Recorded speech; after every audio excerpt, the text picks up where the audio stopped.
Nihoyat qarindosh urug'lar bilan yig'ilib sumalak qilishga ham yetib keldik. Undirdik, ko'kartirdik, tayyor qildik va bugun sumalak boshlandi.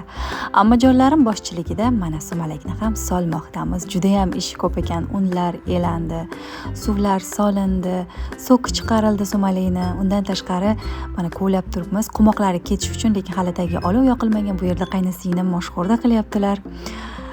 E'tibor bermaymiz. Endi har xil yaxshi yonish uchun har xil narsalarni qozon tagiga qo'yib qo'ydik. Mana shunaqa qilib siqib oldik. O'zimiz uchun bo'lgani uchun bemalol qo'limizda qisib, siqib, suvini chiqardik, so'kini chiqardik. Bu yerda ammajonim shunaqa shirin chalpak nonlarni pishiryaptilar. Traditsiyaga amal qilgan holatda albatta juda ham mazali chiqdi, chunki birdaniga hamma bola-chaqa kelib, birdaniga yeb qo'yishdi. Mana kovlashni boshladik, olov yoqdik. Juda ham mazali sumalak bo'ladi degan umiddamiz hammamiz, chunki hamma mehnat qilyapti. Bu yerda men oyijonimga podxod qilib kompot olib ketyapman.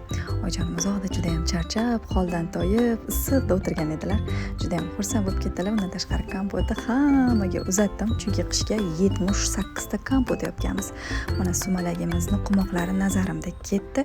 Endi ammajonim mana bu yerda shirin chalpiklarni pishirib qo'ygan ekanlar. Mazza qilib paqqos tushirib oldim. Juda ham mazali boya aytganimdek, bolalardan bir dona ham qolmadi, chunki har xil shirinliklar, chakchaklar, bo'g'irsoqlar bo'lishiga qaramasdan aynan mana shu chalpakni yeb qo'yishdi. Bu yerda turpli salat qildik, zelen va pomidor bodringni aralashtirib achuchuk qildik.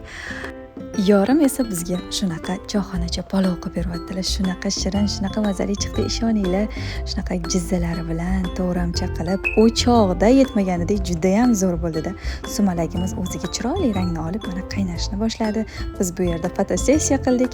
Undan keyin esa chiroyli qilib hovliga dasturxon yasatib, ya'ni yerga ko'rpachalarni, gilamlarni solib, dasturxon yasatib, butun oilamiz bilan shunaqa jamul-jam bo'ldik. Bunaqa o'tirmaganimizga ishoninglar, juda ham ko'p yillar bo'lgan ekan. Shunaqangi xursandmiz, hammani ko'zida quvonch. O'zi ham chakagimiz tinmadi, faqat gaplashdik. Bolalarning shovqinini-yu aytmasa ham bo'ladi. Mana nihoyat oshimiz pishdi. Bir xil kiyim olib xizmatdamiz, oshlarni tashidik hamda mehmonlarga uzatdik. Juda ham chiroyli, mazali osh bo'libdi. O'zi ham hamma duo qilib yedi. Turmush o'rtog'im bundan juda ham xursand bo'lib ketdilar, chunki shirin ovqat pishirgan odam va maqtov eshitgan odam har doim xursand bo'ladi. Maza qilib gaplashdik va tong otdi va nihoyat sumalagimiz pishdi. Uni damlashga hojat yo'qligini qo'shni xola aytdilar. Bolalarim esa qo'llariga qoshiqlarni olib mazza qilib sumalakni atrofini yeyishdi. O'rtasida biz anorni rasmini payqadik. Nazarimda shunday deb o'yladik. Va nihoyat sumalakni taqsimlavamiz, hammaga teng bo'lish uchun ammajonim xizmatdalar. Sumalakni tagidagi kullarni qizlar o'zimiz tashidik, ishoning. Va nihoyat qozonlarni yarqiratib egasiga topshirdik. Sumalak ishi bilan tamom. Navruz kelibon jumla